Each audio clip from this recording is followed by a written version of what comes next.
कटक महानगर निगम अंतर्गत 52 number ward रे गत किछि दिन हेब जंडिस स्थिति भयंकर परिस्थिति रे थिबा बेले प्रथमे राजेंद्र नगर रे 30 रु ऊर्ध्व व्यक्ति आक्रांत होइथिबा बेले गतकाली बालेसाई अंचल 2 जण आक्रांत चिन्हट होइछन्ति।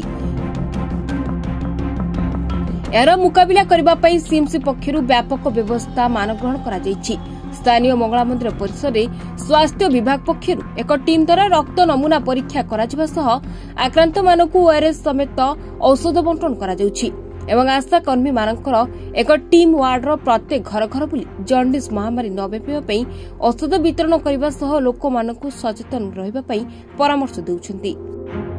किंतु कार आखि हलदिया पड़िला कि पाद कि हाथ कि नख सब हलदिया पड़ी सेगुड़ा आम देखुचु। जदि बा कोठी तांकर बाहला आम हमरो मंगला मंदिर रे हेल्थ कैंप पड़ी पठाऊचु। ता सहित झाड़ा जर कि माने मुंड बुंदिला कि माने देह हाथ घोड़ा बिंधा ए सब कौन है ताकू भी सचेतनता करैकिनी तांको आम पठाऊचु हेल्थ कैंप। हमर सीएमसी रु सार माने बुलुचंती आउ आमे भी आशा कर्मी आमे 3 जण भौणी आमे बुलुचु। ता सहित हमर दिन को 128 150 घर पाखापाखि आमे बुलुचु।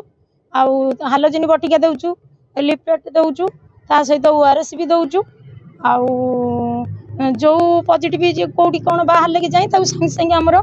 हेल्थ कैंप को डाकुचु चेकअप करिया पई। अन्यपटे आज कांग्रेस कॉर्पोरेटर तथा विरोधी दल नेता संतोष कुमार भोलଙ୍କ नेतृत्व में एक प्रतिनिधि दल एवं कॉर्पोरेटर टीम पहुंची वार्डर स्थिति अनुधान करने सह जंडिस किपरि शीघ्र नियंत्रण होई परिबो से नै आलोचना करिथिले। तबे राज्य सरकार वाडको को कोटी कोटी टंका अर्थराशि देबा पर भी काहेकि आज पर्यंत ड्रेन मध्यरे पीवा पानी पाइप जाउछि केबे यार स्थिति नियंत्रण हेबो बोली प्रश्न करिसंती श्री भोल। एठारे सूचना थाउ कि वाडको पक्षरु वार्डवासी को जोगाई दिजुथुवा पानी जल दूषित होबारु जंडिस रोग व्यापीथिला। वार्डरे गोटिए परिवार समेत पाखापाखि 30 रु ऊर्ध्व व्यक्ति आक्रांत होई एवं चिकित्सित होइथा बेले पाख अंचल बालेश्वरी मध्य जंडिस रोगी चिन्हट होउछन्ति। मोहम्मद मुकिम एवं पीसीसी सभापति शरद पटनायक अनुक्रम क्रमे आमर पीसीसी गोटे डेलीगेशन एवं ऑल कॉर्पोरेटर्स एवं समस्त वरिष्ठ कांग्रेस नेतृमंडली माने आज महिला कांग्रेस कटक जिलार सभानेत्री तेणु समस्ते आम आज एकजुट हो जो भली भाव में कटक सहर में दंडिस बहुत मात्रा रे वृद्धि पाउछि तेणु आज आम राजेंद्र नगर मंगला मंदिर पाखे आसी पहुँची तेणु आम एठी देखिलु जे वाटको को कोटी कोटी टंका सांक्शन होउतिला परे मध्य कौन पाई पाइपलाइन सब ड्रेन भितर जाइछि जेतले आम वाटको को जीएम को सहित आलोचना कलु से कहते आम माने अति शीघ्र समाधान करने चेष्टा करुचु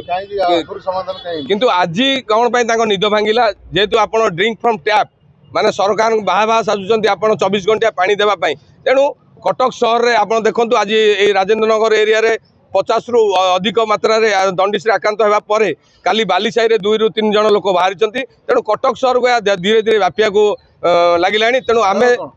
कारण आज्ञा ये जो पाइपलाइन से माने रखिचंती ड्रेन भितर रखिचंती एवं जो मलमा जो बड़ी भाव में उठेवा कथा परिमल व्यवस्था सीएमसी रो जो बड़ी भाव में करवा कथा गोटे विपर्यस्त साजिची तेणु एटी मेयर जेतले बाहा बाहा साजुचंती कटक रो 2 वर्ष पूर्ति अवसर मेयर आसी एटी जो दंडिस जो जनसाधारण मानकु से मानकु सहित मिसंतु एवं प्रकृत कौ भली भाव कौन होइची एवं तार कौन कार्यानुष्ठान ग्रहण करा जिवो सेति मेयर ध्यान दियंतु। स्वास्थ्य विभाग पक्षरु जंडिस महामारी मुकाबिला करबा पई सीएमसी स्वास्थ्य विभाग टीम सजग रही सचेतन करथिबा बेले केबे एथिरे रोक लागुछि ताकू ही अपेक्षा।